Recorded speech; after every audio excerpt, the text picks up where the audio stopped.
বাংলাদেশের ৪৭ বছরের ইতিহাসের সফলতম বিপ্লবের নাম হেফাজতে ইসলাম।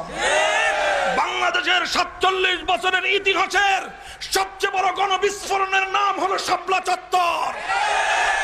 দুঃখ লাগে, কষ্টে বুকটা ফেটে যেতে চায়।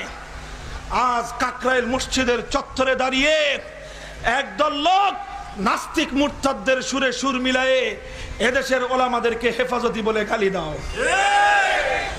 খবরদার, হুঁশিয়ার করে দিতে চাই, হেফাজতি বলে গালি দিবি তো তোদের হাসর হাসানুল হক ইনুর সাথে হবে।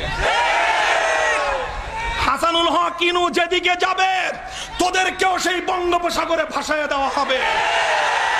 খবরদার, খবরদার, হুঁশিয়ারি উচ্চারণ করে দিতে চাই। এদেশে নেতা একজন, তার নাম আল্লামা আহমদ শফি।